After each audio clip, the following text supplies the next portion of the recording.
There are many ways a man can find out that his wife is cheating on him. There's the popular unexpected visit home. There's the tried and true a friend told me. And of course, there's the good old overheard conversation. Me? I got my tip from the Washington Post.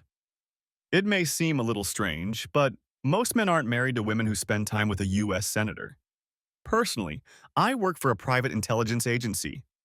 We do the same thing as the Secret Service, but we get paid 10 times as much.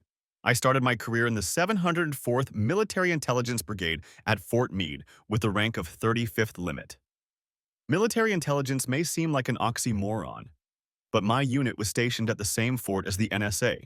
So I was involved in some serious technological madness. I was a 23-year-old guy who had just graduated from Carnegie Mellon and completed the 97 Bravo course at Fort Huachuca. Needless to say, I was completely confident in myself. I had a badge and the title of Special Agent, but in reality, I was just a nerd from the small town of Madison, Wisconsin. Madison may have the state capitol building and a large university in the center of town, but you don't have to go far outside the city to be knee-deep in cow shit. So, for a Wisconsin farmer, the Beltway culture was both a rich source of information and something overwhelming. I hung out with another razor, his name was Art, and we both liked to drink and have fun, which was plentiful in the college neighborhoods around the University of Maryland. However, we preferred the Fells Point neighborhood in Baltimore. First, it was much easier to get to our off-base apartments in Glen Burnie from there. Second, nothing could compare to the perpetual party atmosphere of the Broadway Square area. One evening, I was sitting with Art at the Horse You Rode In saloon. How could you not go into a place that advertised itself as serving drinks since the 18th century? We were both a little tipsy, but that wasn't what we had planned for the evening. We stared at the table where the girls were sitting. Nothing attracts predators like a crowd of obviously excited girls. And the wolves began to gather. As I watched, several women were dragged onto the dance floor.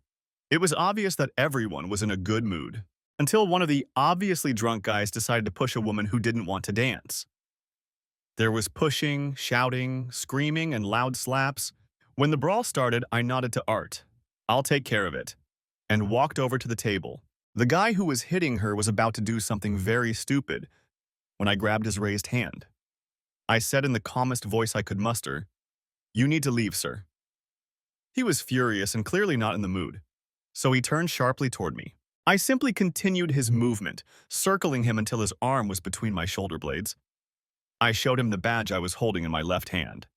I wanted to encourage him to talk to me like a human being. He looked at it grimly and muttered, "But she hit me, officer." I continued in a police tone, "It's all right, sir. You've had a little too much to drink. Why don't you and your friends find another place for this?"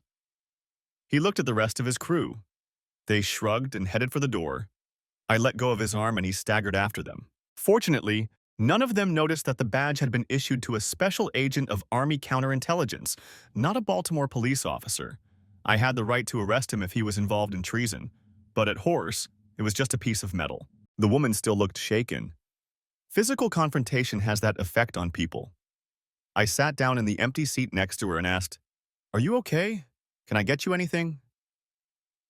I really looked at her for the first time. She was of Italian or Greek descent. She had dark blonde hair, dark skin, beautiful features, and huge, shining dark eyes. At that moment, her eyes were clouded with a mixture of anger and fear. She was trying to calm down. I sympathetically placed my hand on her forearm and said, "It's okay. I understand that it was scary, but you're among friends. Nothing will happen now." The fact that she didn't pull her hand away was a sign that she was coming to her senses. I said, still trying to calm her down, "What's your name?" "My name is Paul." She raised her head and focused her gaze on me for the first time, and I was taken aback. The blue spark that jumped from her eyes to mine must have lit up the entire interior of the bar. She said in a trembling voice, "Janet."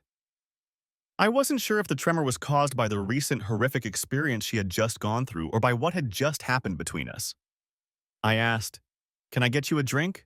"Nothing calms the nerves like a little alcohol. What do you drink?" She replied rather indistinctly, "Gin and tonic," and continued to stare into my eyes. Her intensity was unnerving. It was as if she was scanning my soul. I said, "I'll be right back," and hurried to the bar. I wanted to get away from her so I could collect myself a little. I returned with her gin and tonic and an English IPA for myself. She drank her glass in one gulp. Impressive. She looked at me and said, "Thanks for stepping in, officer." He scared me. But I won't let anyone treat me like that. And she looked down at her incredible legs. I said, "First of all, I'm not a cop. I have no more authority than you do. That's a federal agent badge. I serve in the Army at Fort Meade." I really thought that my tall, stern uniform would make it clear who I worked for. I said, "I just threatened to do what he should have done himself. Force makes the brain work, even in drunks." She said, "So you came to my rescue. How can I repay you?" It was an open invitation if I noticed it. I said, "You can have dinner with me tomorrow, unless, of course, you're busy. In that case, a sincere handshake and a kiss on the cheek will suffice." She kissed me on the cheek and said, "See you tomorrow at 6. I have to get back to the bachelorette party, but here's my address." And she wrote something on the back of her business card.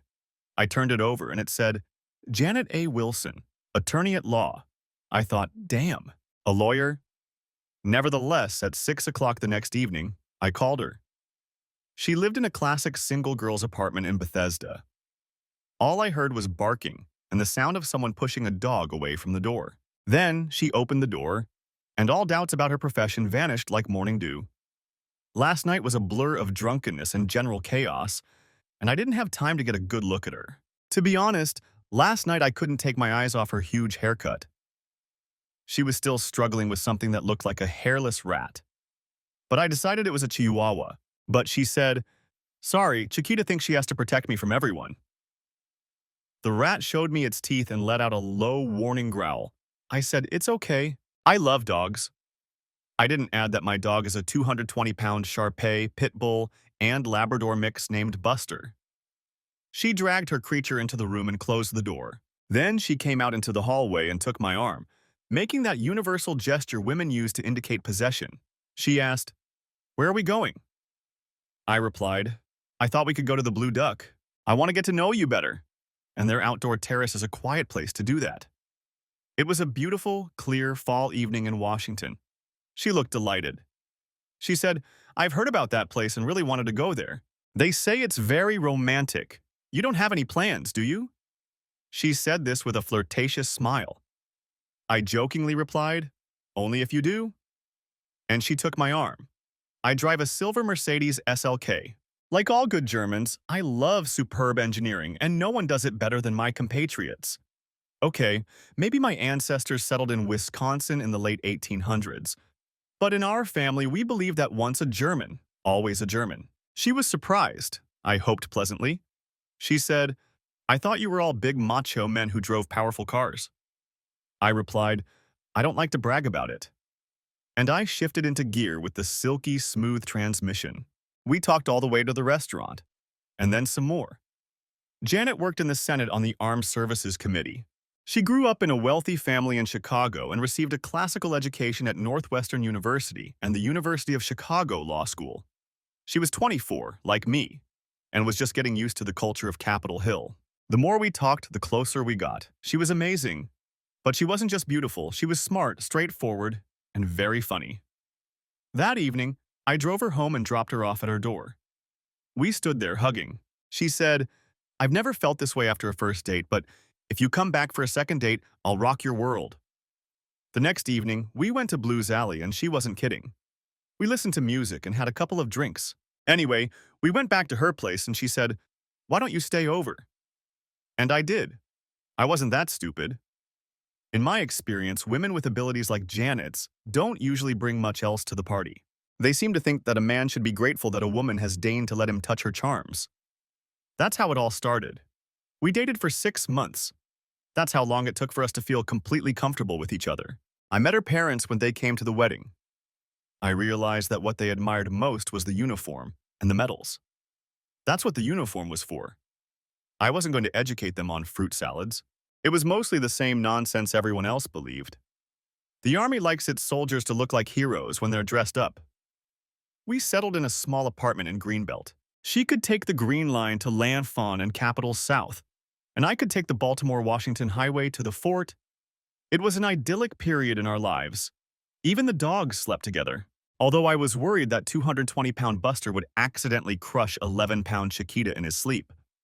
Janet was climbing the career ladder among congressional staffers, and I was finishing my service with the rank of captain. After leaving the military, I got a job at a private firm in Roslyn. I was doing the same kind of analysis, but the salary was six figures thanks to all the money flowing through Washington for the War on Terror. We mortgaged everything we had and bought an apartment on C&O Towpath in Georgetown. Vienna would have been much cheaper, but we both liked the atmosphere in Georgetown, and we did everything 34-year-olds are supposed to do in a place like that. Our love life was still perfect. We made love 4 or 5 times a week, often more, and the whole time we were together, we had a tender, easy relationship. We laughed a lot and spent wonderful, quiet Sundays together, with a book and Chopin playing on the speakers. All in all, it was everything you could hope for and wish for in a marriage. One of the advantages of working in commercial intelligence is the 9-to-5 schedule, unlike when I was in the service. I was mainly involved in analysis with a team of graduates from the military academy and Georgetown University who had puffy eyes and puffy tails.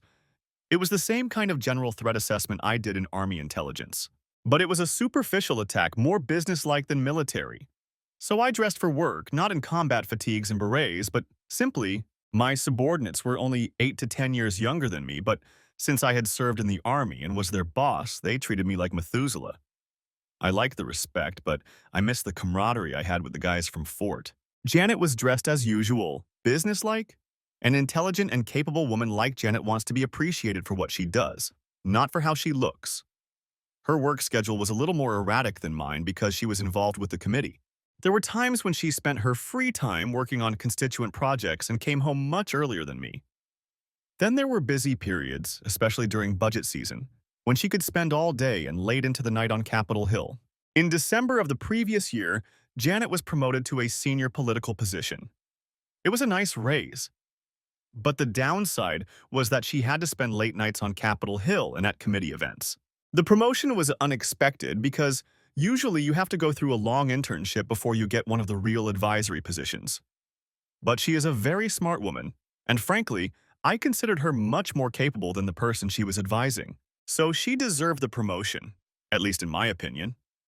She was the chief advisor to the chairman of the policy committee.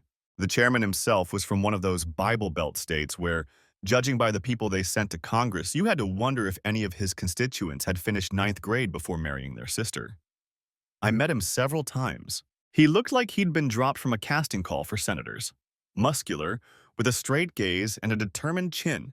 He was in his 50s or 60s and had the determined look of a leader. But in reality, he was as cunning as a deer on a door handle, had never served in the military, and his thick wavy hair was slicked back into a pompadour. Nevertheless, he had mastered the art of the smoke and mirrors technique. He told the herd what it wanted to hear, no matter how illogical his message was. It was a delightfully cynical approach to political reality. But the people who voted for him remained a herd. My own assessment of this man was that he was a complete narcissist with the personal integrity of a used car salesman. In his view, everything was for sale. But he served 3 terms in the Senate, and the seniority system put him in a position where he could prove beyond a shadow of a doubt that power corrupts. His blonde wife was as elegant and refined as her husband, a confirmed country bumpkin. She appeared to come from a wealthy family and had considerable influence in their state, which had helped her distinguished husband get into the Senate. She looked like an older Grace Kelly, blonde, slender, and stately. His 4 children, aged 19 to 25, were on the fast track to successful careers. All of them attended schools outside the state, which spoke volumes about the senator's opinion of his home state's education system. Janet said that this dubious example of American democracy in his personal life was actually a simple and kind man. Personally, I wasn't sure my taxes were in good hands, and I didn't like the smirk he gave me when we first met. I understood that he was in a much higher position than I was, but he had achieved that through his family's money, not through innate intelligence or hard work. As a senior staff member, Janet had to attend committee-related events. I accompanied her when necessary, especially if they were social events. But when she was working, she went alone. Of course, she always had to dress for the occasion. I was sitting in our room when she appeared in the doorway to say goodbye. That evening, she was going to the Kennedy Center for some kind of event where someone was being honored. They always give each other awards, so it's hard to keep track of everything. She was wearing a simple dark blue dress by Versace. She was clearly in a pensive mood. I asked, "Is something wrong?" She replied, "Nothing." Then she said with emotion in her voice, "Have you ever thought about dropping everything and moving to a beach somewhere?" Where did that come from? She had clearly been under stress for the past few months. But with the start of the new fiscal year and all the budget battles, September is a tough month on Capitol Hill. I thought, maybe she's just tired of all the secret intrigue. I replied, "Not really, but my job isn't as stressful as yours. Let's talk about it. Maybe it's time to discuss selling your services on K Street." She frowned and said, "Maybe, but power is hard to give up. It's intoxicating." Then she brightened and said, "Why don't we go to Point Lookout next weekend? It'll just be you, me, and nature." And she gave me one of her trademark sultry looks. I knew what that meant. We sailed on a CNC 40 yacht, and we spent one of the most romantic weekends relaxing in Piscataway Creek near Fort Washington. We enjoyed the peace and quiet of nature and rocked the boat from time to time. Then we ended the weekend with a nice dinner at the National Harbor, or Old Town Alexandria. I said, "Sure, baby. We need to get away from all this craziness and go back to just you and me, like the good old days, before you became an influential politician on Capitol Hill." I stood up and walked over to kiss her goodbye. She looked sad, but she looked at me with complete devotion. She turned and walked toward the door in her 4-inch heels, leaving a trail of her special perfume behind her. It was a scent that makes a man yearn. She looked back and said, "I think I'll spend the night at the Watergate. There's a reception, and I don't want to drive after drinking so much." There was nothing unusual about that. She had always done that since she was older, so I joked, "I'll be perfectly safe here, and no prostitutes or call girls, I promise." She looked at me as if she wasn't sure I was joking. Then I smiled broadly and said, "Just kidding." She smiled back at me and closed the door. She didn't return until late Sunday evening. She called in the morning and said she had some things to do at Russell's building and would be busy with paperwork all day. With nothing better to do, I spent the day at the marina, doing everything necessary to keep the boat in good shape. As the old saying goes, if you want to know what sailing is, just stand under a cold shower and tear up $50 bills. Nevertheless, it was a thoroughly relaxing and productive day. I took a nap, had lunch on the boat, and returned. Janet arrived less than half an hour later. She went straight upstairs to drop off her things and change. She took a small bag with her when she left. I was waiting for her with a glass of fresh gin and tonic when she reappeared. She was wearing tight yoga pants and a large, loose University of Chicago sweatshirt. Her hair was slicked back, and she looked exhausted. I sat down on the big couch and she snuggled up to me. She said, "I'm so tired of all this stress. As soon as the authorization bill passes this year, I'm taking a vacation and we can be together again. I know I've been too busy this past year and I'm sorry, I've been selfish. I promise everything will change. Not today. I'm too tired to enjoy it. But be ready tomorrow. I'm not going to the office. I'm going to lie here all day and rest." With that, she finished her drink and headed upstairs. I sat there for a while thinking about what she had said. She had been acting strange lately and had started leaving the house a lot more often. It coincided with her promotion, and I wondered if she was considering my offer to get into lobbying. After all, you could make a lot of money doing that. There was no doubt that she sincerely wanted to get back together. Maybe she had decided it was time for something different. It was a child. We had put it off until we had established our careers. But at 34, almost 35, she wasn't getting any younger. When I left for work the next day, she was still asleep. She looked innocent and beautiful. I had breakfast as usual at Starbucks near the Rosslyn subway station. The blue bus from Georgetown stops there, then I went to work, feeling more energetic than ever. It was a beautiful fall day. Outside my 6th-floor office window, all of Washington sparkled. I felt energized. It seemed like Janet and I had entered a new phase in our lives. There was a knock at the door and Carrie, my assistant and colleague, entered the room. Carrie was 24 years old and had been my indispensable right-hand woman for the past 3 years. She had just transferred to me from Georgetown. I had been her mentor for the first year, but over the past 2 years, she had proven that she could surpass me in analytical ability. She was very smart, funny, and always full of life. And her technical skills were top-notch. She and Janet were similar in many ways, smart, beautiful, energetic, and resilient. Carrie had short blonde hair that looked natural and the biggest green eyes you've ever seen on a cat. She was only 5 feet tall. She seemed to lead an active life.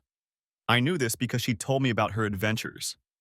She did so without going into detail, just like a close colleague talking to another. Except that these conversations were usually only between us, the tree dwellers. Of course, Kari was more of a guy than a girl. She played field hockey at Georgetown for 4 years and grew up with 3 brothers. We liked all women who could spell the alphabet. She was still dazzlingly energetic, even though I knew she had spent the weekend with some guy in Manhattan. She said casually, "There's a man who wants to talk to you. He won't say who he is. Should I let him in or just throw him off the roof?" I smiled at her and said, "Let the mysterious stranger in, but be ready to come to the rescue if necessary." She is 5'0" and weighs 110 pounds. I'm closer to 6'4" and 220 pounds. She got the joke. My visitor turned out to be a small guy with a flabby face dressed in a hoodie. I was about to say, "I'm not interested in buying illegal substances," when he showed me his ID and said, "I'm Arnie Gold from the Washington Post. I'd like to talk to you for a minute." Okay, this was interesting. I leaned back in my chair, trying not to look too curious, and asked, "How can I help you, Arnie?" He said, "You know," and showed me a photo of Senator Cornpound on his phone. I was puzzled. I said, "Yes, of course I do. My wife, Janet Schmidt, is one of his senior staff members, and I've met him many times." He replied, "I don't want to ask you about that." He clearly wanted to ask me about that. "But we conducted an investigation into the senator, and your wife was mentioned several times in the course of that investigation." I asked, "What do you mean?" He replied, "Let me ask you directly. To the best of your knowledge, is your wife having an affair with the senator?" I slowly stood up. I leaned toward him, spreading my arms wide on the table. The veins in my neck stood out. I probably looked like I was about to jump across the table and lunge at him. My posture may have been aggressive, but my voice was relatively calm. I said, "What the hell gives you the right to come here and ask me these questions?" He leaned back in his chair, but replied in the same calm voice, "I've observed them in different situations and in different places, and based on their behavior and some things I've been told by the senator's staff, I believe there is a relationship between them." It hit me like a bolt from the blue. Janet was unfaithful. The beautiful, intelligent, and well-balanced woman who was my better half was cheating on me. Such a thought had never crossed my mind. We had always been close and comfortable together. She never acted distant or expressed dissatisfaction with me. She never denied me anything. However, this rodent from the Post told me a completely different story. I said, "How the hell should I know what she's doing with that piece of shit? She's with him because she works for him. And honestly, what's it to you? Who do you think you are, just coming in here and ruining my life?"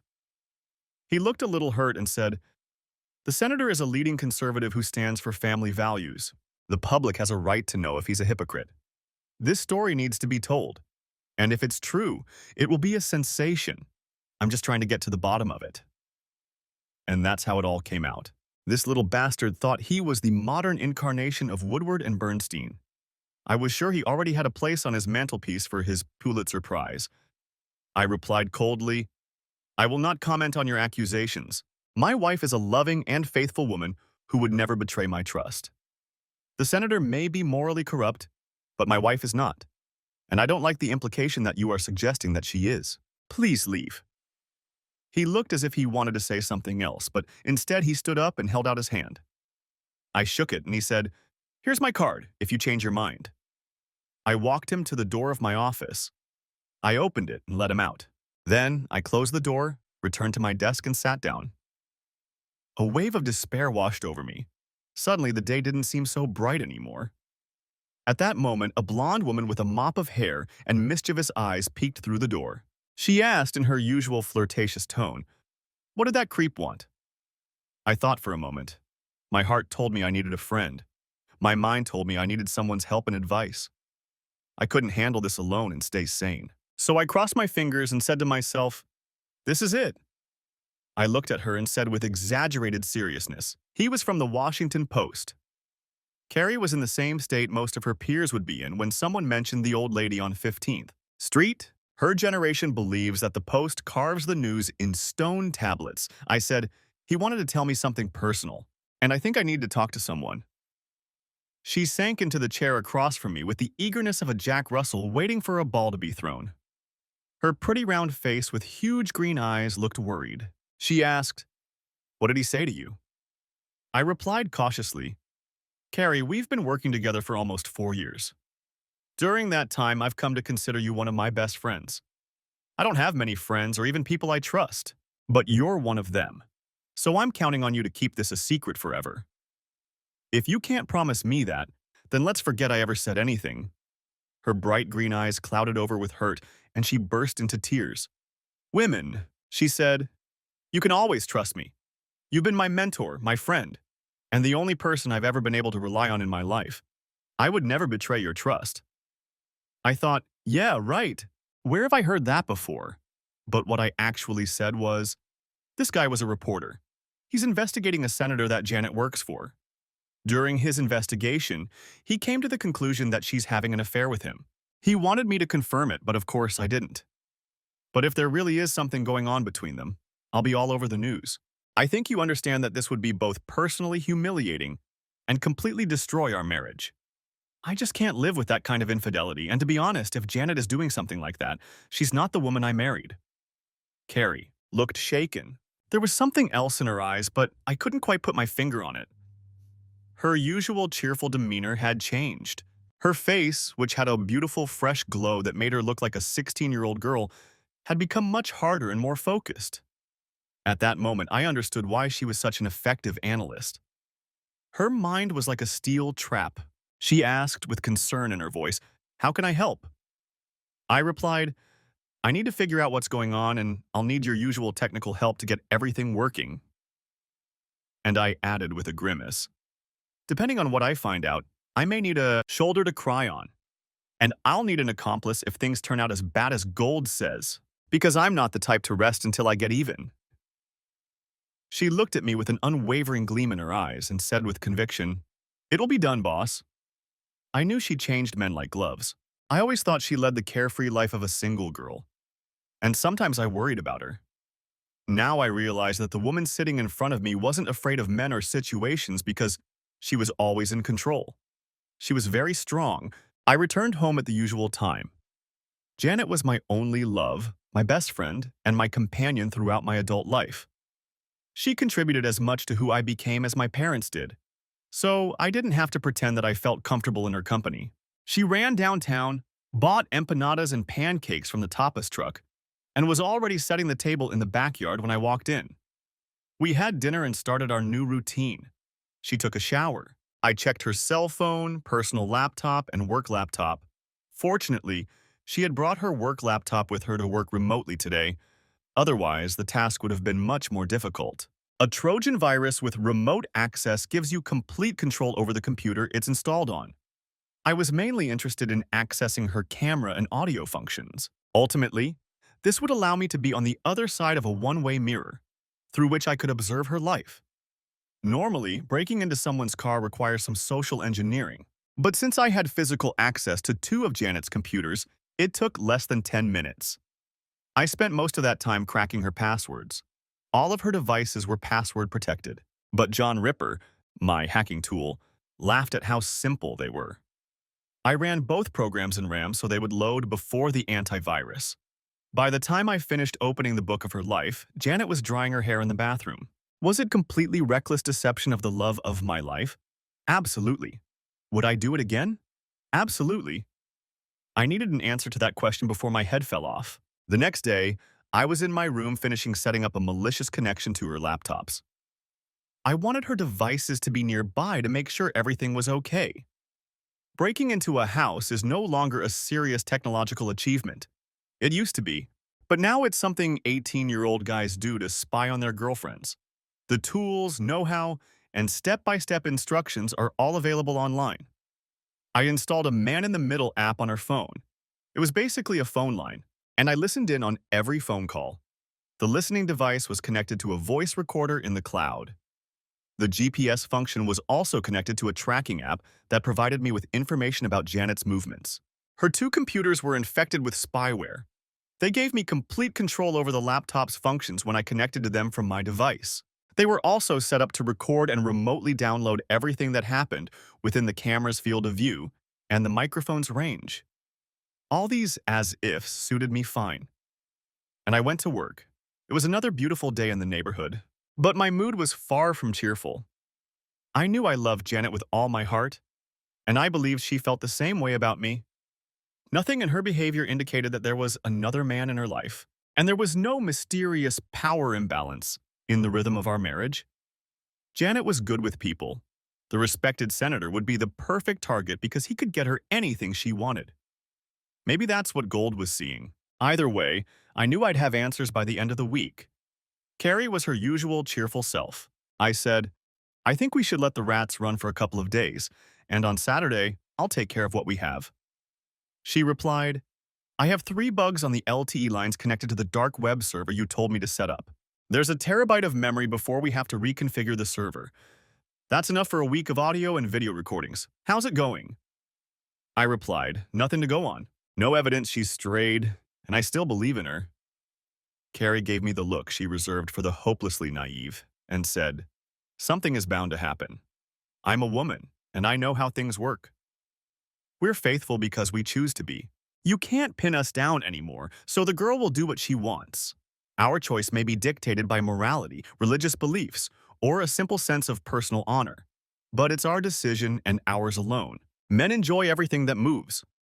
But for a woman, cheating is a much more conscious decision. The motive may be nothing more than anger or boredom. But we always do it for a reason.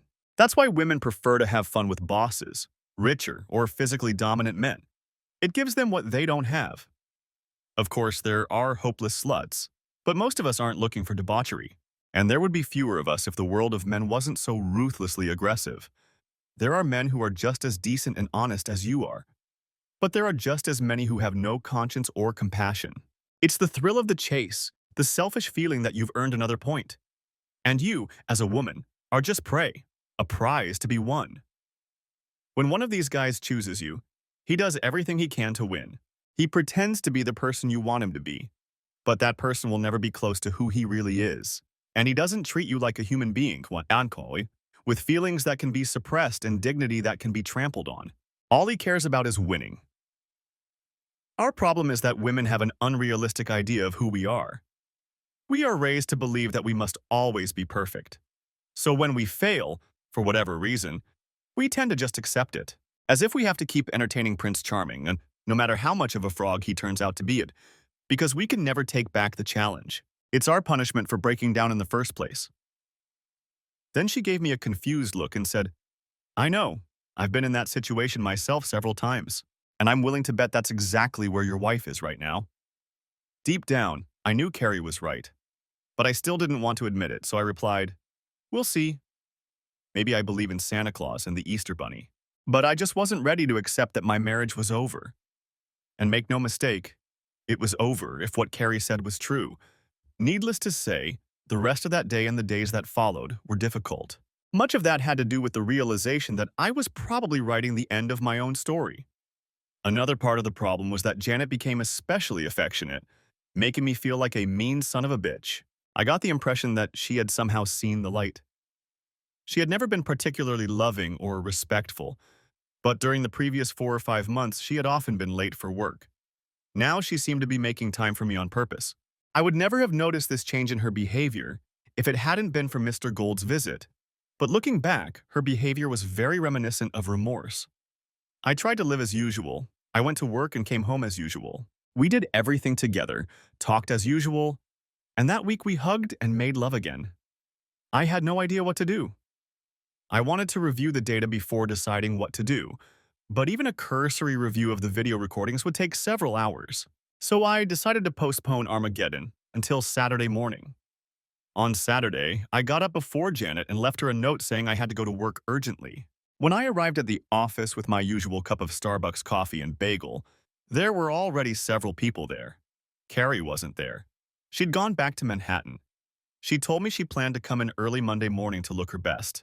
Apparently, this guy seemed more serious than her usual suitors. I waved goodbye to a few colleagues as I entered, walked into my private office, and pressed the electronic lock. I work on top secret stuff, so there's a simplified version of the Tempest security system installed in the walls, and my workplace is very secure. Carrie used an old .mil website on the dark web as our cloud storage. So if anyone finds my rats, they'll take them to a place that hasn't been used since Hipper was president. I looked through everything we'd gathered over the past 4 days and found that we were almost out of storage space. There were over 100 calls, emails, and hours of video footage on her work laptop. There was less video on her personal laptop, as she obviously only used it after work. I got to work, fast-forwarding through the videos. By 10:30 a.m., I had the full picture of horror. She was having fun with this. Everything was exactly right. It was disgusting. It seemed like they limited their dates to her office, which was much less public than his. Yesterday, I finally got a great video of the two of them together, perfect for my purposes. It was filmed on her personal laptop. She was working on it at a table next to her desk when the phone rang, and he pointed to the other side of the room. She walked over to the desk to answer the call. Her work laptop captured her sitting in her chair and picking up the landline phone. From her conversation, I gathered that the congressman was calling from his office to see if she was available. The time was 8:13 p.m. yesterday. She was sitting at her desk, busy with something, when at 8:37 p.m., Senator Dushgob appeared at her door. He entered, closed the door, and locked it. He said, "Everyone gone home? Did you send them home like I asked?" She sat down at her laptop in her office and replied a little sullenly, "I sent everyone home as you asked." He said, "Good. Then let's get down to business." Romantic little devil, isn't he? She sighed and got up from the table. Once she was in view of her laptop camera, she walked over to the couch. Half an hour later, she was standing there looking hopeless as he smugly left the room. Then she started crying. She came home last night after I'd already gone to bed. But I went to bed early, and I was glad I did. I turned off the video and just sat there staring into space. My head was empty, and I felt nauseous. The pain was almost unbearable. The pain continued to throb. I knew with absolute certainty that my new reality was complete emptiness. I told myself that I was strong enough to handle this, but my mind was a black void. The news had simply stunned me. I put my head down on the table and cried for the first time in 30 years. It was incredibly humiliating. But thanks to the protection, no one could hear or see me. After a couple of minutes, my sense of self-worth kicked in. I had to pull myself together and start taking action. I stopped crying, went to my bathroom, and splashed water on my face. After drying my face, I looked at my red eyes and said, "Now you're on your own, soldier. So pull yourself together and stop being such a wimp." After what I saw, I couldn't stay married to Janet. But that thought broke through my former complacent view of life. Every person needs to feel safe. My sense of security was built on my marriage and Janet's marriage. Perhaps it was foolish to put all my eggs in one basket, but that was the path I chose. Now I understood how mortal I was, and it was truly terrifying. Now, there was nothing certain for me except death and a burning hatred for Senator Jubal Early Simpson. I realized it was time to close this chapter and move on to the next part of my life without Janet. The area I was traveling through was bleak and barren like a desert. But I felt that I could hold on to what little sanity I had left by clinging to my hatred. I was still in a state of fugue. All I could think about was getting to a quiet place and thinking. As I walked to my car, a completely inappropriate thought occurred to me. Thank God I decided to take the car instead of the blue bus. I couldn't look her in the eye yet.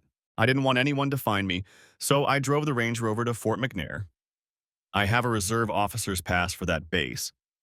I hid the Rover in the rear parking lot of the NDQ near V Street.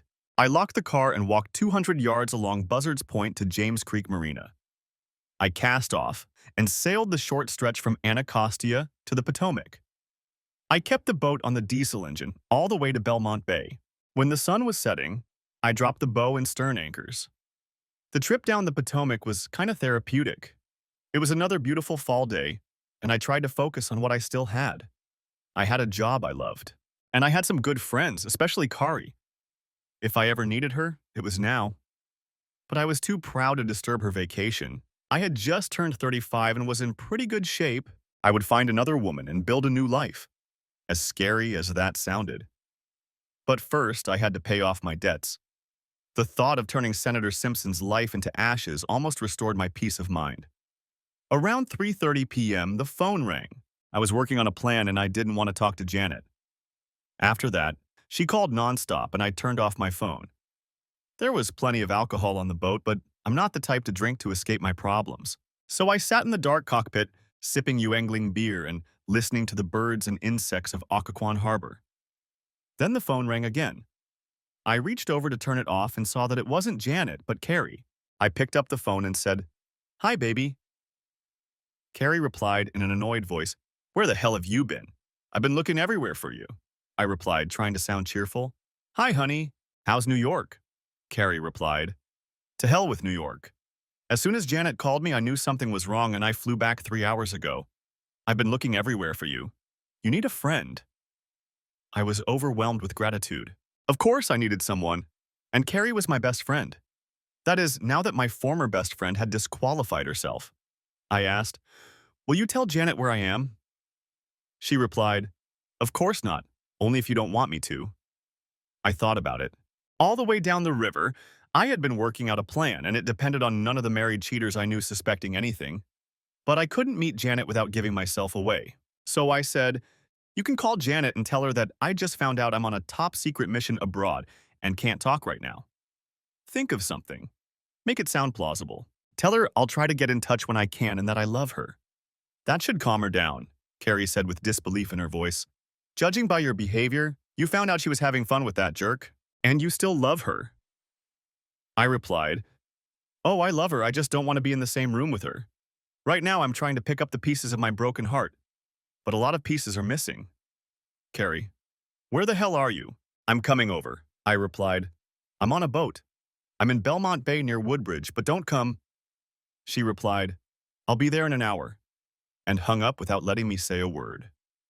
Exactly an hour later, she called me from the Belmont Wharf. She was standing under the halogen lights, holding a small suitcase in her hands.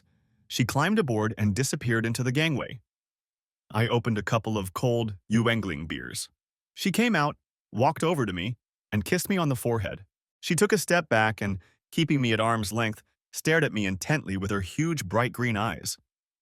The fact that she was standing and I was sitting, and that she was looking almost directly into my eyes, only emphasized how small she was. She said anxiously, "I know you're hurting. Do you want to talk about it?" I replied, "No, not now. I'm still trying to process what I saw, and I may never be able to get over it. It's too painful, and I don't want to lose control in front of you. But I want to talk about revenge. Can I offer you a beer? And you help me come up with a plan to get rid of them both? Deal?" She stood up straight, saluted me British style, where she got that from I don't know, and said, "Aye, skipper." That's how we spent most of the night, drinking beer and making plans for revenge. Her presence was like a pharmacy full of happy pills. She was the embodiment of what distinguishes women from men. Caring, comforting, supportive, and completely gentle. She also had a very sick and devious mind. It was Carrie who remembered that my wife's work laptop might still be connected to the office network. Janet never turns anything off, and if it was still connected to the network, we could use the rat to access everything the senator had stored on the server. Considering the state Janet was in when she left last night, security probably wasn't her top priority. I entered the room, activated the rat, and confirmed this. The life of a respected senator was now an open book. I downloaded all his personal files to a portable hard drive. There was so much that it took almost 2 hours to download via LTE. But I wasn't going to sleep anyway. This information would give me something to dig into tomorrow. Once the download was complete, I deleted the rat. I didn't want my colleagues at the NSA to find out how the classified information we had collected with the vacuum cleaner had been leaked. I asked Carrie to come up on deck so she could provide a plausible alibi. She looked at me like I was crazy and said emphatically, "Where you go, I go." I think she was imitating Braveheart. It was almost 3 a.m., and I could see that even my sweet little Energizer bunny was starting to tire. So I said, "Let's get some sleep. There's a cabin in the bow where you can lie down. Just draw the curtain. I'll sleep here in the cabin on the sofa." She replied, "No way, you idiot. You're too long for that couch. Let's lie down there together." I promise I'll respect your virtue. This was accompanied by a seductive smile. I said, seriously, my hot friend, it will be many years before I can touch another woman. For a second, she looked almost offended. Then she brightened up and said, of course, you big fool. I understand how hard this is for you. I know you loved her, and I understand that it must be tearing your heart apart. I'm here as your friend, and I want to comfort you. Just feel my body next to yours and know that you're not alone. I was sleeping in sweatpants and a t-shirt, and she was wearing a long t-shirt. I was lying on my back. She was lying on her side facing me, and then she got more comfortable and pressed her firm buttocks against me. She's a paradox, but a very cute one. She may be small, but she's firm, broad, and well-balanced. We fell asleep, and surprisingly, I slept for several hours without any problems. She really had changed. I woke up from the sun's rays shining through the prisms of the deck. I was lying on my right side, pressed against Carrie. I immediately jumped out of the cabin and rushed to the toilet. I thought to myself in horror, what are you doing? You lost the love of your life and now you're cuddling up to this nice girl. Are you really that stupid? Then I thought that Carrie had been my assistant and best friend for so long that everyone called her my work wife. She's just a familiar and pretty face, that's all. And to keep from going crazy, you need human connection. Damn, the whole world knows she's beautiful, but she's a good person and was just trying to comfort me. She would never do anything to make your situation worse. We both knew that I was in for some incredible emotional trauma, and I would never disgrace my marriage or my integrity by getting intimate with another woman until everything was sorted out. Not even with someone as stunningly attractive and amazingly outgoing as Kari. So I chalked it up to an unfortunate set of circumstances and nothing more. She wasn't ready to be anyone's woman yet. The fact that she was willing to give up her obviously very active life was a testament to her devotion to me as a friend and mentor. That thought reminded me why I was sitting on a yacht instead of at home. There was no explanation for what I had seen. And as much as I needed Janet, and I still did, I knew she was gone from my life. It's a myth that love lasts forever. Love lasts only as long as the conditions that shape and nourish it exist. One of the basic conditions for maintaining love is unconditional trust. A man can survive a one-time mistake made in the heat of the moment, but the thought that your wife is having fun with another man on demand, possibly for months on end, simply violates every aspect of the marriage contract. Such behavior was even understandable, but impossible to forgive. As a result, my love for Janet disappeared as if she had turned off the light. I will regret her loss until the day I die. But I was no longer attached to her. The only question that remained was how to dissolve the marriage in a way that would cause Senator Douchebag the most pain. In a storm, any port is a good port. I was sitting in the cockpit looking out at the swamps of Occoquan when Kari came out on deck. It was a beautiful day. I handed her a coffee in a heavy ceramic mug. She has thick, light hair, which she wears short. On a fuller woman, it would look wild, but on her, it was charming. She's cuter than a basket of kittens, at least until you look at her closely. Then you see the absolute perfection of her features, the extraordinary size and depth of her green cat eyes. Her eyes are like those of a schoolgirl in hentai, huge and seemingly innocent. But if she lets you look into them, I mean really look, you'll see flashes of deep feminine wisdom. I can't imagine how she became so wise at such a young age. I said, "Good morning, my dear little accomplice. I hope you slept well?" She wrinkled her nose cutely. Kari has a round face with apple cheeks. She looks like a typical blonde head cheerleader, with fair skin and two deep dimples on her cheeks next to a wide, sensual mouth. The dimples appear every time she smiles, which only enhances her typically American appeal.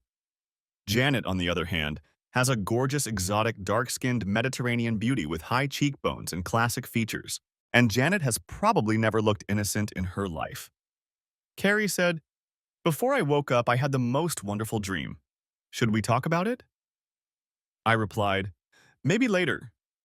First, I want to talk about something more pleasant, namely, the knife fight with the illustrious Senator Simpson. I need your opinion on the matter." She asked, "Can I ask what caused the crisis, or is that too complicated for you? I think I can give you better advice if I know the situation." I know her terminology sounds corny, but when she's on a mission, Carrie tries to sound like the high-powered analyst she is. I said, "Everything is recorded on a laptop in the booth, but it's pretty raw material. It hurts me to watch it, but I know these videos could do a lot of damage to the participants. The question is, how to use them. She said, let me take a look while you sit here and plan your terrible revenge. 45 minutes later, she came out of the booth. She was crying. She just stood there with her hands clenched, looking at me. She said, I'm so sorry, Paul. It must be awful. And then she added, I feel even more sorry for Janet. What was that? I thought that after watching Janet's promiscuous behavior, Carrie would want to help me chop wood for the fire. She said, I don't know why your wife is entertaining that scumbag, but it's clearly killing her. As a woman, I can confirm that she's not giving herself to him willingly. I said with disgust. Did we watch the same video? Carrie looked at me angrily and said, Grow up. It was the first time she had ever spoken to me in a disrespectful tone. She said, Your wife is broken by this guy. She does what she's told, even if she doesn't like it. And she clearly doesn't like it. I don't know how it happened or what he gave her, but she craved what I saw no less than a prostitute craves a client. She just did it. I'm not saying this to get you back together or even to get you to forgive her. I just want you to know, and I'm telling you that her boss is the real culprit. I said, well, I agree with you and I have a couple of ideas, but I need to find a quiet place with good Wi-Fi. Janet believed the secret agent story? Carrie laughed and replied, she hated that story, but she believed it. She said you'd have some work to do when you got back. To be honest, I think she decided you two were having a secret affair. I said, so no one will be looking for me on Monday, right? She replied, at least no one official. I said, I'll drive you to the marina. Your car is there, right? Then you can get home tonight and get to work early tomorrow morning. She looked like she was about to argue. I said wisely, Carrie, you have to do this. I don't want any changes in the routine, and if we're both gone, it might arouse suspicion. Besides, I want you to stay away from the explosion site. She replied, I'll do it, but only because what you say makes sense. On the other hand, if you need me, you better call me, or I'll find you and do terrible things to you. I dropped her off at the pier. She stood there watching me sail away into the bay. Then she turned and walked to her car. The last thing I saw was her hair shining in the light. I had plenty of time to think as I sailed back up the river. With the diesel engine, I can get the old girl up to 10 knots. So with the throttles wide open, the trip back to James Creek Marina took about 3.5 hours. After mooring the boat properly, I crossed V Street and picked up my car. There was no one around. Of course, it was Sunday morning, so there shouldn't have been anyone around. I drove down South Capitol Avenue through Anacostia to Highway 295. From there, I took the Beltway. Then I crossed the Potomac on Highway 1 through Alexandria to the Hilton Alexandria Old Town and checked in. I had been on the ship for almost 2 days in the same clothes, so the first thing I did was go to a Banana Republic clothing store on King Street, and then I bought some toiletries. After showering, shaving, and changing into new clothes, I felt almost normal. Then I sat down at my laptop to, as my father would say, start exterminating the rats. Revenge is a cleansing feeling. It gives you purpose and direction. I didn't think about how much pain I was in. My mind was focused on coming up with even more inventive ways to make the object of my hatred miserable. I knew that, at the very least, the video evidence would be difficult to explain to his fundamentalist circle, as well as his wife. But simply posting it online or sending it to Gold wouldn't be enough. First, I needed to have some fun. I realized that my desire to fight this guy was childish. But this son of a bitch had disgraced my wife and ruined my life. And I wanted him to experience the same feeling of hopelessness and emptiness that had become my new reality. So I was forced to look this bastard in the eye when I explained the situation to him. I wanted to see his terror when the trap's jaws snapped shut. I had to see the moment when he realized there was no way out, and I wanted to see him fight that thought with all his might. But to increase his suffering, I had to learn everything I could about his miserable life. I'm not as good with all these gadgets as Kari is. She grew up in this generation. But I have experience that proves I'm the best at analysis. So, I opened the personal files we had extracted from his server. I hoped that a day spent among the senator's most intimate secrets would prove instructive. The server automatically backed up his client's files. So even though this idiot had thoroughly cleaned his computer, there was a backup copy of all his personal files on the hard drive in his office. We downloaded it. And since the esteemed senator didn't even know what encryption was, let alone how to use it, all his criminal activities were available in an easily readable form. It didn't take long to realize that he was using a classic pay-and-play scheme worthy of the Detroit City Council. Only a smug, overrated jerk with no sense of responsibility would keep evidence of such blatant corruption on his computer. But the esteemed senator seemed to think he could do whatever he wanted and get away with it. I guess if you're in the Senate, you can look at things that way. But it was just arrogance. And as a result, the senator was about to learn that your actions always have consequences. I am a small, insignificant David. And the senator probably saw himself as an invincible Goliath, especially with the power and grandeur of the entire federal government behind him. But the virtual world changes the rules of the game. And in that world, the right person with the right technology can defeat anyone. By the end of the day, I had gathered materials for Gold to analyze. These revelations could win him a Pulitzer Prize. The dossier included names, dates, services rendered, and amounts. It also contained account numbers and information about where the senator had hidden his loot. Along with this irrefutable evidence of corruption, I attached a video recording. The bribery records were criminal offenses. Eventually, the senator would go to prison for them. But there's nothing like a juicy scandal to attract the attention of vultures. And the Post wouldn't need to attach independent corroboration to the video I provided. I recorded everything on 2 flash drives and put them in an envelope. I was supposed to give it to Gold tomorrow. But first, I needed to see Senator Krenov squirm. Carrie considered him the architect of Janet's downfall, so I wanted him to feel, if only for a moment, what it was like to live in emotional hell. He was constantly surrounded by bodyguards and subordinates, so first I had to lure him out of hiding. The best way to do that was to make him an offer he couldn't refuse. I figured he wouldn't want any witnesses around when we discussed such a toxic topic as his dalliance with my wife. So I videotaped the dramatic climax of their little rendezvous, this time with Janet's face in full view, and sent the video to his personal email address. I was sure that this revelation would be on the congressman's desk tomorrow, and I hoped that Janet would check his messages. That would give me 2 advantages. Of course, I didn't want to get my friends in Fort Meade involved, so I sent the message through the TOR browser. I ran it through enough nodes that the senator's people would have trouble figuring out how the Bratwa was involved. To reinforce the deception, I included a message in poor English. It read, "Sir, you are a very bad boy. We need to talk now. Please come to the National Park on Monday at 2 p.m. To the wall, sit closer to the memorial. Don't bring the police. You're a bad boy." I was about to turn off the lights when I suddenly felt a strong urge to call Carrie. I wanted to hear her voice. The phone kept ringing, and I was about to hang up when she answered. She was gasping for breath. I said, "Oh my God, did I interrupt something?" She replied, "Everything's fine. I'm glad you called. Are you okay?" I said, "Sorry for calling so late, but let's meet tomorrow at 11 a.m.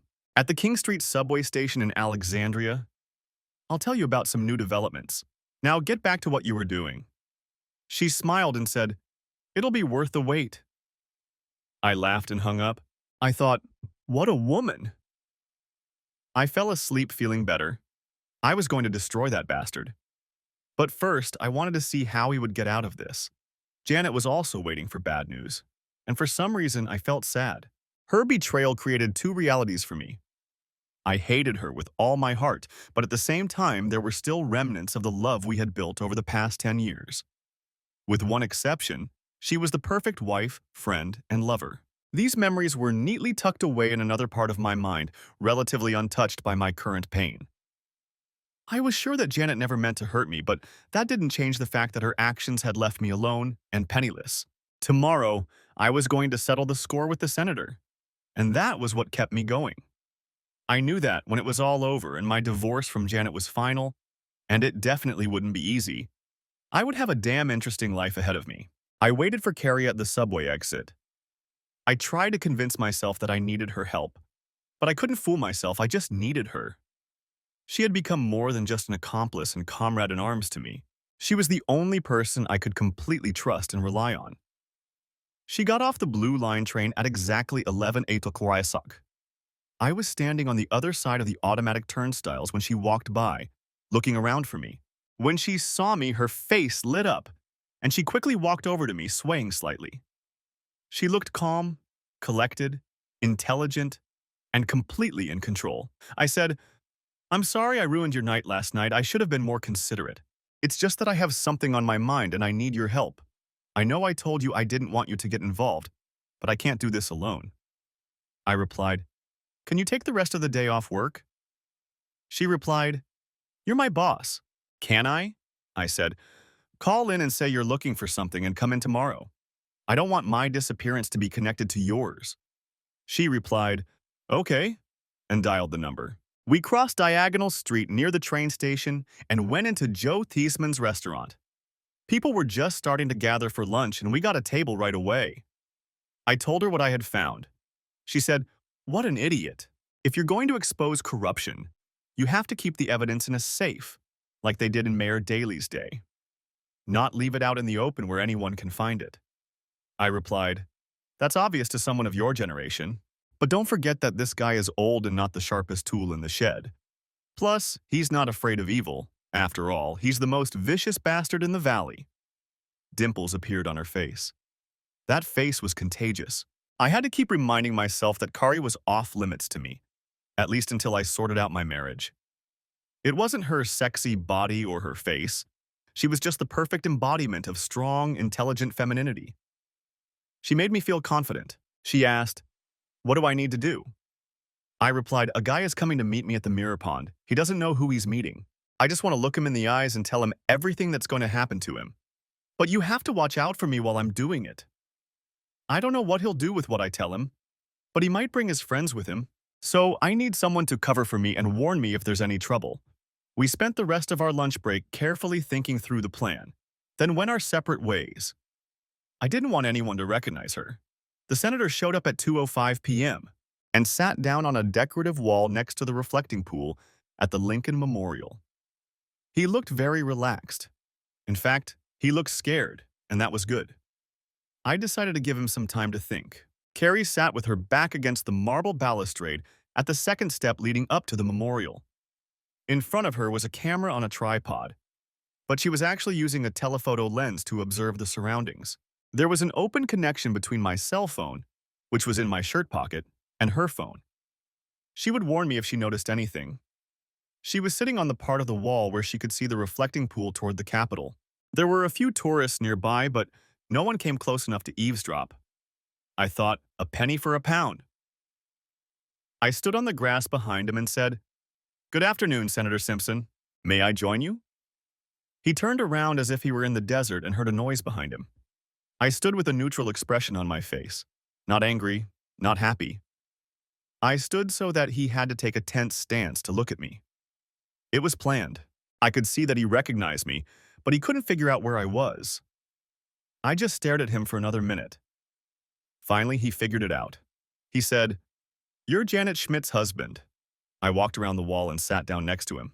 I said, bingo, that's right. I saw fear in his eyes. In politics, it's all about image. And thanks to me, his journey from the penthouse to the toilet will be a quick one. I said, yes, indeed. I am Janet's husband, and I would like to tell you about the situation you are in. I have much more material than the clip I sent you. It's clearly you, so you can't deny it. And it's not something you'll want to see on YouTube. He asked angrily, where did you get these photos? I replied, that's none of your business. All you care about is what I'm going to do with them. He looked at me reproachfully and asked, how much? This guy was a real piece of work. He thought I had sold Janet out to extort money from him. But I had to keep my cool. He was doomed. I just had to tell him the whole story. I said, here's what's going to happen.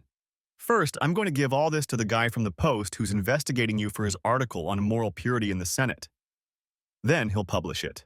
In the meantime, I'll set up a website.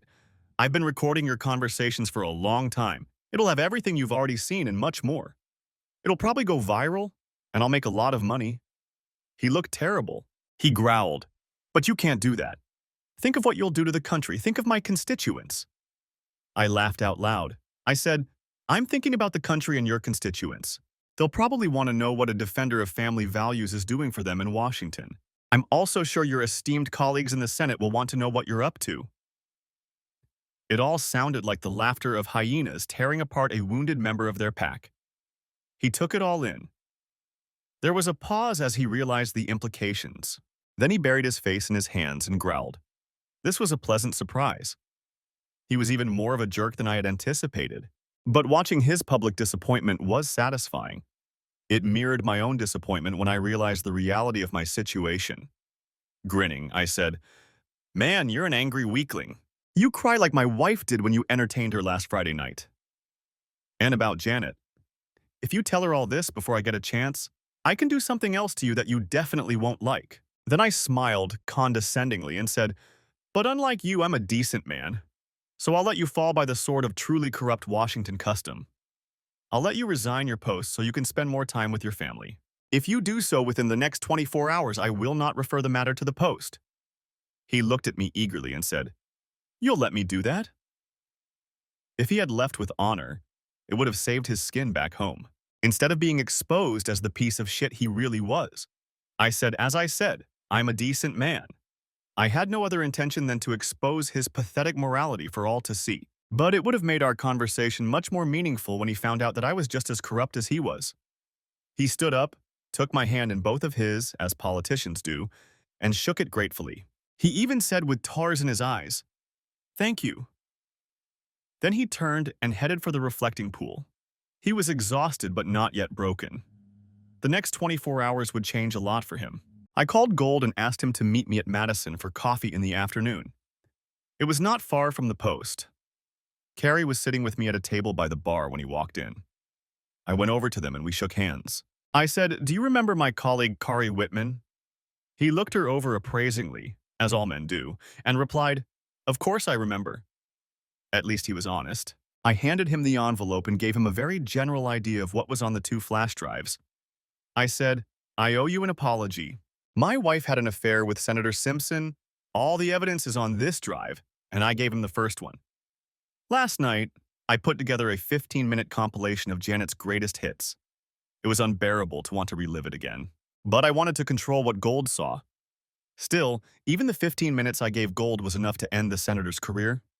Then I handed him another disc. I said, "Here are all the documents about the multi-million-dollar pay-for-play scheme the senator has been running since he became chairman. It's all here in detail. Even by Washington standards, this is corruption. It was stolen from his hard drive, so you'll have to confirm it from other sources. But the trails your investigators can follow and the rabbit holes they can dig into are clearly marked. I'm sure the Post has the resources to dig this up as quickly as possible." Gold looked at me in amazement. He said, "If what you're saying is true, this will be the political sensation of the year, and a respected senator will be doomed. I won't ask how you found this out, but I can congratulate you. This is amazing information."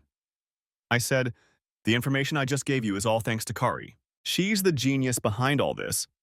He said, "How can I help you?" I replied, "First of all, don't involve Janet in this if you can help it. She's a victim, and I want her protected." Gold said, "Even if she cheated on you?" I replied, "I want to be fair. She ripped my beating heart out of my chest, but that's personal. When you publish things like that, things start happening on Capitol Hill that I can't even imagine. She doesn't deserve that. Maybe she cheated on me, and that's bad enough. But she's not a criminal." We shook hands, and Gold left. Carrie looked at me with surprise and said, "That was very dignified of you. What's next?" I sighed and replied, "I'm going home to answer for my actions." She looked at me with concern and asked, "Is there anything you need from me?" "Is there anything I can do to help?" I replied. "This is a battle I have to fight alone. I expect it all to happen within the next 24 hours. I guess I'll see you at work the day after tomorrow?"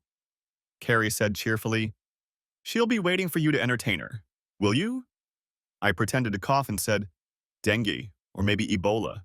Either way, I'm too sick to touch her. Tomorrow, it won't matter anymore." When we parted, Kari stood up and kissed me on the cheek. This time, she looked completely miserable. She said, "Be a man, boss. I'll always be here if you need me. Call me anytime." I looked at her beautiful little sad and worried face and said, "You'll be the first person I call, and I'll never forget what you did for me." When I returned, Janet wasn't home. I changed into my most comfortable clothes, jeans and a flannel shirt, and did a little preparing. Then I sat down in the living room to wait for her. A rock band video was playing on my laptop.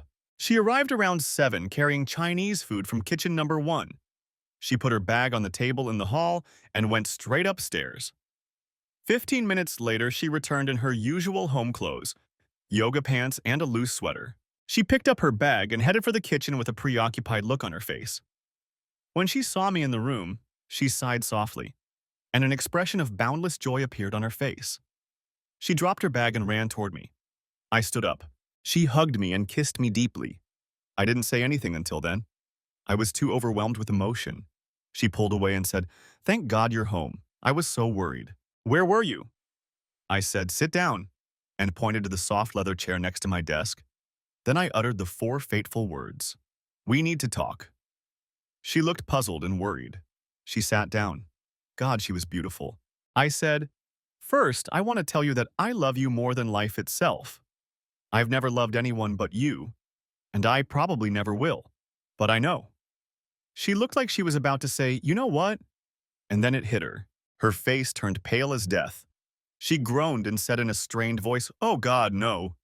Then she collapsed back into the chair.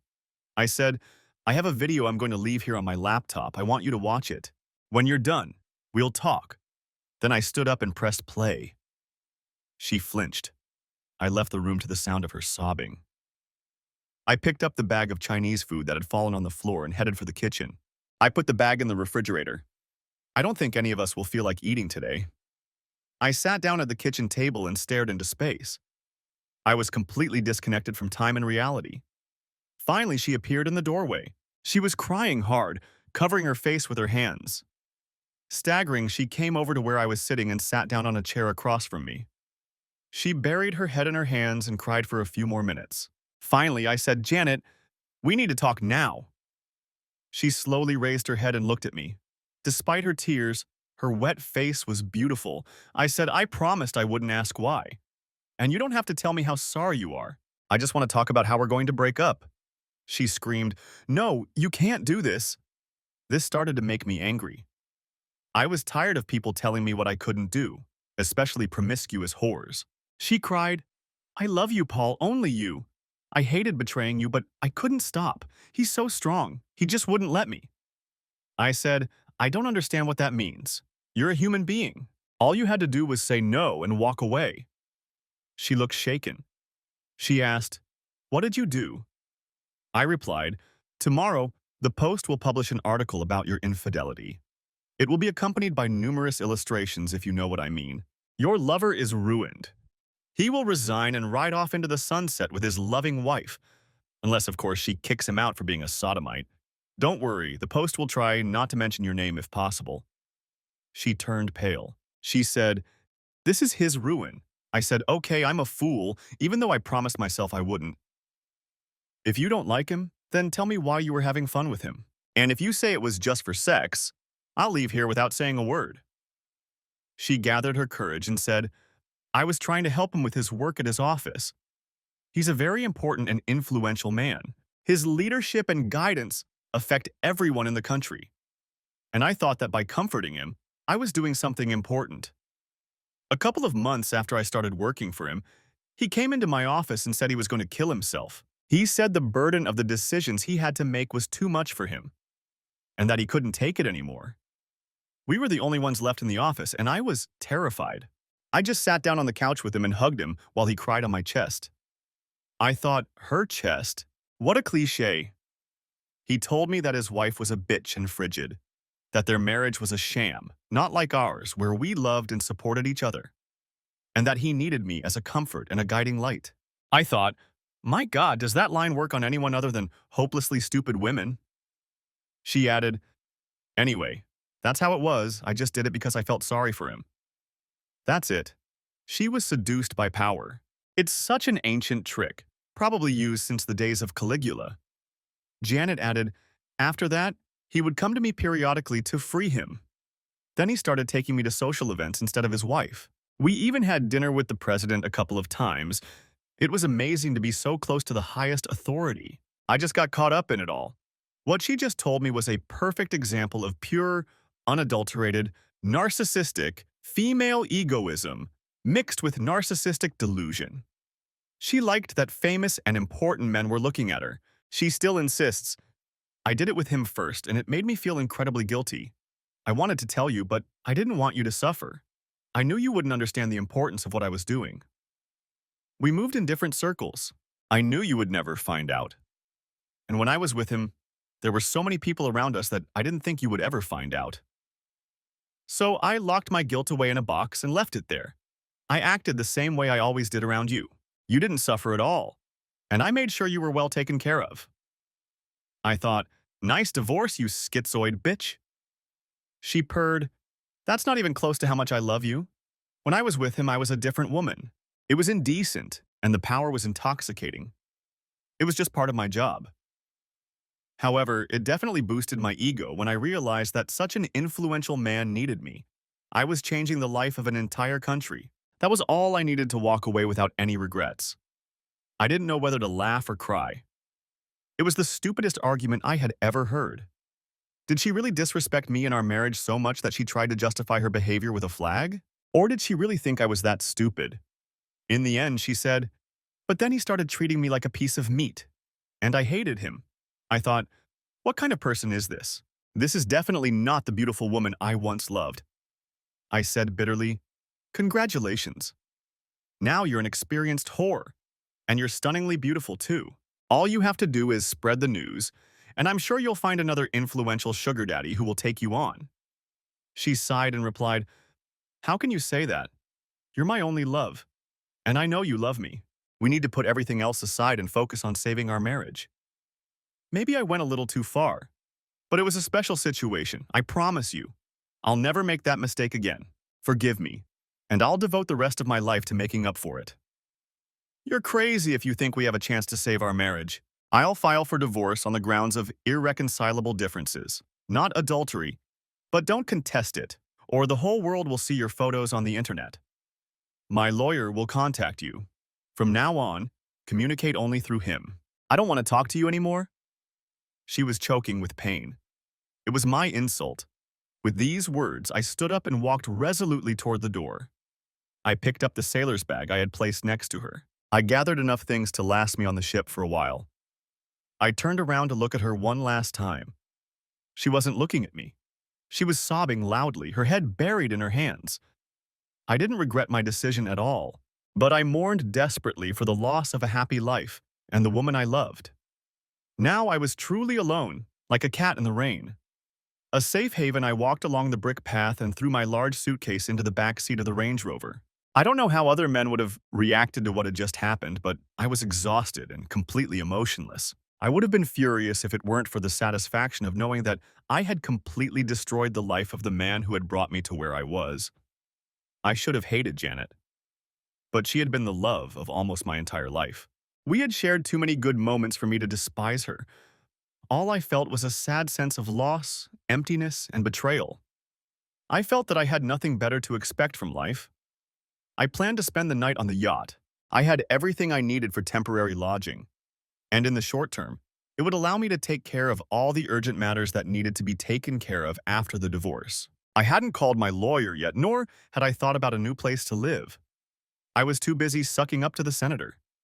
But I would do all that tomorrow. I called Gold as I drove through Maine toward Fort McNair. He was intrigued by the fact that Janet had been at the White House dinners. He said he would spend some time checking out where that lead might go.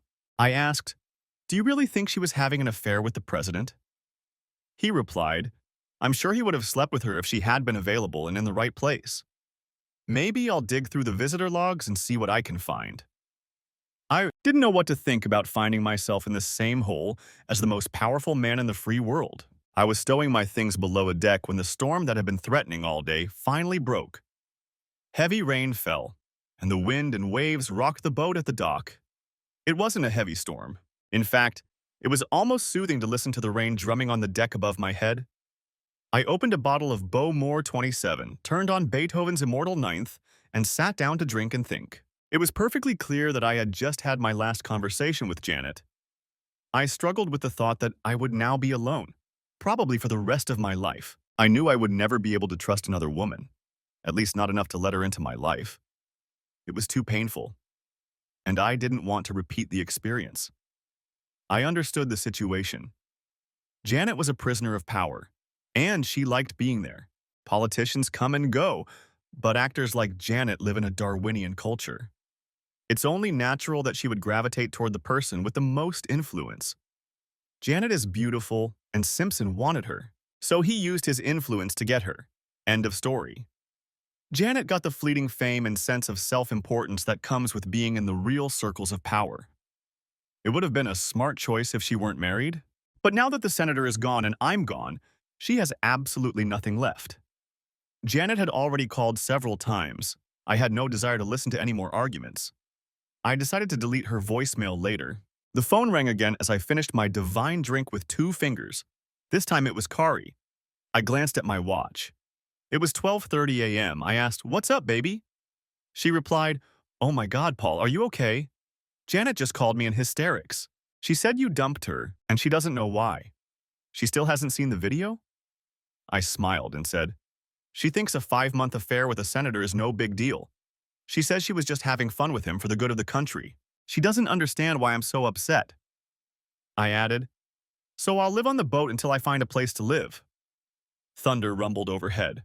I added, "It's moored at the dock, so no lifeboats will be necessary." She laughed and said, "What's the matter? Do you want me to come over?" I smiled and replied, "I'll have to sleep the same way I did on Saturday, so I don't think so. I'm starting to feel a little better and don't want to complicate things right now. But one thing still has me on edge. After talking to Janet, I'm starting to wonder if I spent 10 years married to a fake woman. The woman I'm with now doesn't have the slightest moral compass."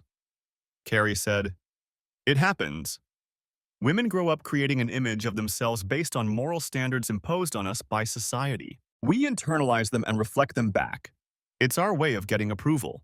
This identity is, by definition, unreal because it's based on other people's opinions. However, for most women, it dictates their lifestyle. And so it continues until we encounter temptation. And then a woman discovers that she finds it difficult to say no to her base instincts. To give up something so tempting, you have to truly understand its value. And it seems that Janet still has to deal with her inner slut." "Janet likes to have fun, right?" I replied. "Absolutely." "So that's what it is," Carrie replied. "I'm not saying she's schizophrenic. I'm just saying that the woman you were talking to is an evolved version of the Janet you used to know. She still considers herself your loving wife. She's just made a new discovery. The Janet you fell in love with probably still exists, exactly as she was before.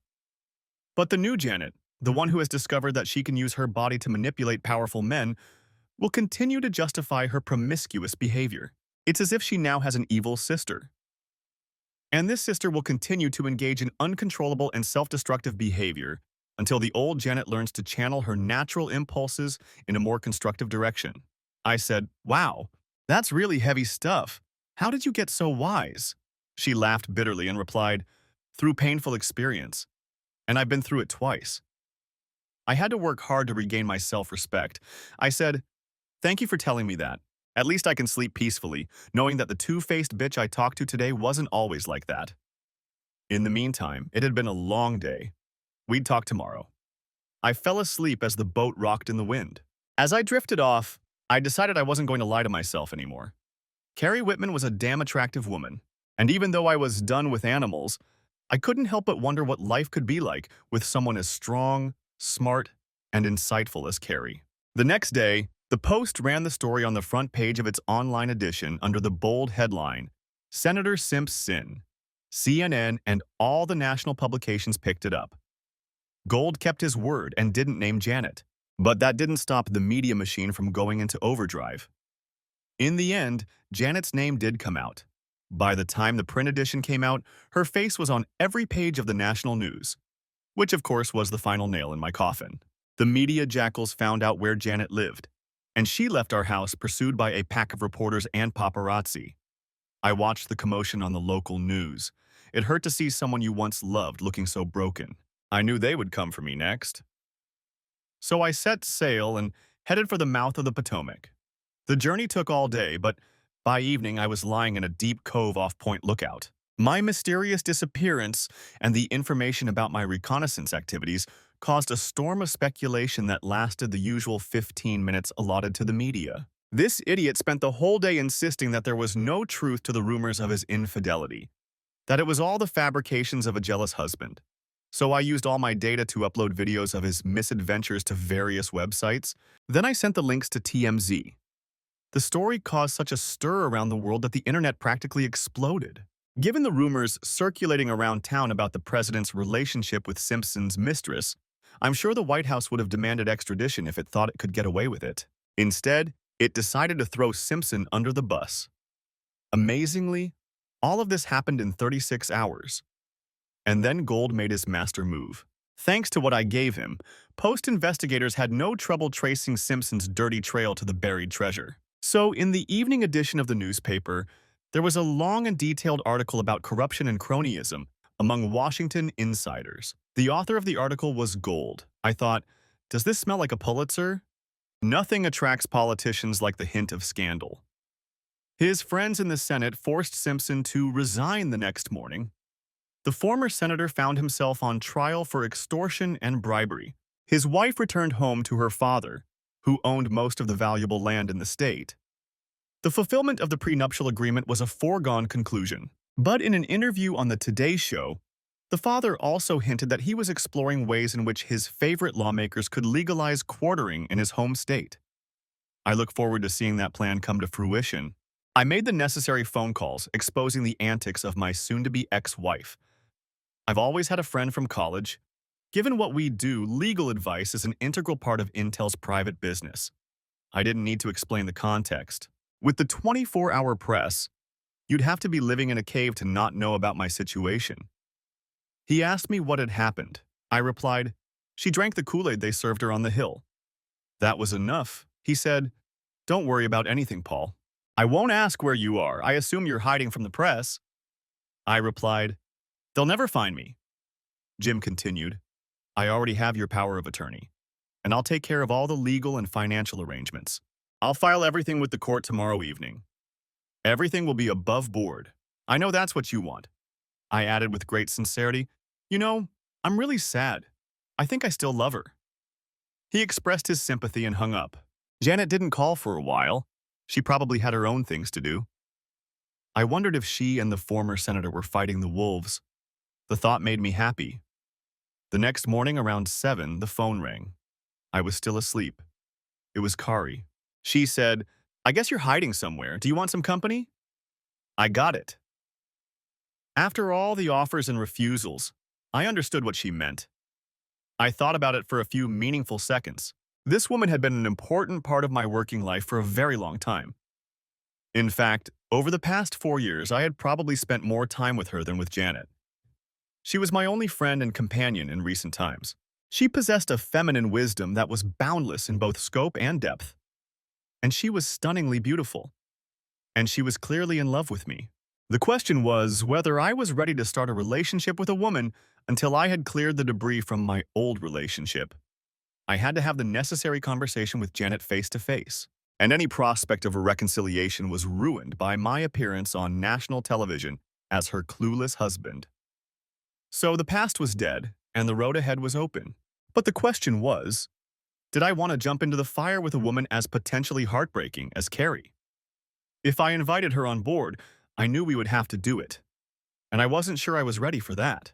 But despite all my Hamlet-like hesitation, I knew one thing for sure. I needed Carrie, and I wanted her by my side. So, after an awkward pause, I said, you can come, but this will probably be the end of our careers. I'm leaving this den of iniquity for good. Do you still want to accompany me? Without a moment's hesitation, she replied, where should I meet you? I picked her up at the marina in Ridville, just across the Virginia border. She parked her car in the boat storage lot. I gave them $200 to leave it there unattended until I could find someone to pick it up. I called my boss, the owner of the company, and told him that given the media frenzy, I wouldn't be able to work effectively. I told him that Carrie was with me, and that she hadn't made a final decision yet. Carrie was dressed in her classic uniform, a t-shirt, skinny jeans, and loafers. She had a medium-sized bag with her that contained all her belongings. She was beaming with happiness as we headed out into Chesapeake Bay and headed south. I asked her, do you want to set the sail? She replied, of course, if I'm your assistant, I have to learn everything. I showed her the winch and the motor and started to raise the sail while she steered the boat. The weather was beautiful, as it often is in the fall on the Chesapeake. As soon as the sail filled and flapped, the boat turned to starboard. I returned to the helm, and she sat down next to me. We looked out at the water for a couple of minutes. Then she asked, "What does this mean, Paul?" I didn't have to ask what she was talking about. I replied, "You have to be an idiot to get burned that badly, and then turn around and get involved with someone even hotter, especially with someone 10 years younger. But it's so right. And I think you feel the same way. As long as we're honest with each other and always talk things through, I think it'll work for a while. And I'm willing to take that risk even if it seems like the stupidest thing to do when you think about it rationally." She looked at me with her huge cat eyes and said, "Nothing good happens without reaching out, and the effort it takes to maintain. A healthy relationship is the hardest thing. The only thing I promise you is that I won't leave you." She showed me her dimples and said, "I've been through a lot more than you or Janet, and I know all the pitfalls. I know you were hurt by someone you trusted. I would never do that to you, but I can't prove it except with time. In the meantime, I want everything to be as stress-free as possible. Starting something with me is a very brave move, and I feel the weight of that responsibility. You'll never regret it." We spent the first night in Mobiec Bay, away from shipping traffic at the mouth of the James River. I made a small dinner of rice and crab meat with a light Old Bay seasoning. Kari drinks beer, not wine, and we washed it down with cold Yuengling and admired the sunset. She snuggled up in my arms on the bench on the port side. She seemed focused. Then she said, "Does this seem as unreal to you as it does to me? 2 weeks ago, we just kicked gold out of your office and you were happily married." I thought about it. It seemed that the incredible power of the emotions that had erupted during that period, combined with the sudden and swift revenge, had created a rift in the space-time continuum, and everything I knew as reality had collapsed. Now it seemed to me that Carrie had always been here, in my arms, and my 10-year marriage to Janet was something that had happened to someone else. This wasn't some made-up time travel story I'd concocted to justify my merry voyage into the sunset. The universe itself seemed to be rearranging itself to bring about what was meant to be. I loved Janet unconditionally. I never even looked at another woman, and I wouldn't be here if I hadn't been ordered to. But it was as if fate demanded it. I had no doubt that this fiery and determined little woman I held in my arms was not the person I loved. And it was a feeling I couldn't ignore. Carrie had always been close to me. From the very first day she showed up at work looking like the smartest and most energetic girl around. And she never gave me the slightest reason to think there was anything between us, except that it was a relationship between two close friends at work. I never had romantic feelings for her. She was my assistant and colleague, but this strange new connection was fueled by the heat of infidelity, and my time with Janet was irrevocably over. I hated destroying my marriage so quickly, but the consequences of her betrayal were simply overwhelming. Janet was dead to me, and Carrie became irreplaceable.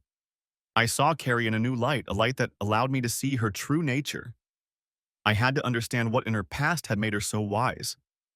I was afraid I wouldn't like this story, but I had to hear it. I began to think that this wasn't just a fling, some convenient panacea for my marital syndrome, and if it wasn't, I had to understand who I was dealing with. Either way, we got down to business. After a while, she came to her senses and said in an uncertain voice, "Now you know my big secret." I replied, "I don't understand what you're talking about. My brain is still too confused to think clearly." I broke off 2 marriages before my senior year at Georgetown. The first time, I was ashamed. They had children. The second time, I didn't care because the guy got me pregnant. I'm Catholic, so I don't believe in abortion, and I was afraid of becoming a mother. The guy ran away when his wife caught us, so I was left alone with the baby, and I was really scared. My future changed when I had a miscarriage in the first trimester. I went back to being a single girl. But I thought about it for 3 months. I thought a lot about where my life was going. I came to the conclusion that if I didn't learn to control my impulses, I would end up on a very slippery slope. Unlike most women my age, I had already been down all the dark paths there are, and I knew what awaited me at the end of each one. So I started looking for ways to control myself. I also matured a bit. And then I met you. You changed everything for me. It was an amazing confession. She said, "I fell in love with you the first day I saw you. At times, my love for you was almost all-consuming. But you are an honest and moral man, and you were married to a woman who was so far above me in every way that I couldn't even hope to be like her." As a result, our relationship never touched on my beauty. I knew you loved Janet, and that Janet loved you as much as I did. I just wanted to live in a way that made you proud of me. And if I was lucky, I hope to spend the rest of my life with you. It never occurred to me that Janet would fall into the same trap I did. Everything changed the moment Janet strayed. I knew you would never accept her betrayal, and this was my chance to show you that I could be the woman you deserve. I looked at her beautiful face. She was almost begging me. I thought how lucky I was. I knew a few things. First, my marriage was broken.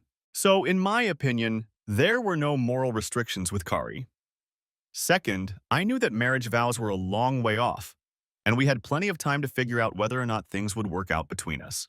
I said confidently, all that matters to me is the man standing here, and for almost 4 years now, you have been my absolutely reliable, loyal, steadfast, and caring girlfriend and companion. She stroked my shoulder. From her dimples and sunny smile, I knew she intended to be the best lover and companion a man could ever dream of. And I said, okay, let's go to the Bahamas and wait for the divorce. I need a place to hide from the rain and enjoy the sun. She looked puzzled. She didn't get the hint. But since this was the old life, she didn't need to understand. Now she was my sunshine. Epilogue. Janet fought for the divorce until the very end. Her story became a tale of how cruel I was to reject her words, for being harassed. Again, her words. Needless to say, after that revelation, the divorce was finalized without further ado.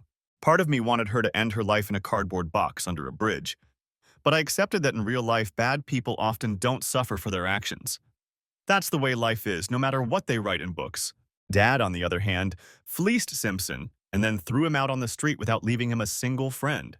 The idiot got what he deserved, so, in a way, the scales were balanced. Meanwhile, my beautiful girlfriend and best friend became a celebrity in Freeport. After a week of sailing, we ended up in the port of Lucaya. We lived on the boat, hung out at the market, and swam at Lusayan Beach. Every day, it seemed like half the male population was waiting for Kari to show up. One evening in mid-March, we were sitting at a table by the ocean at the Coral Reef Bar. It was another perfect Bahamian evening.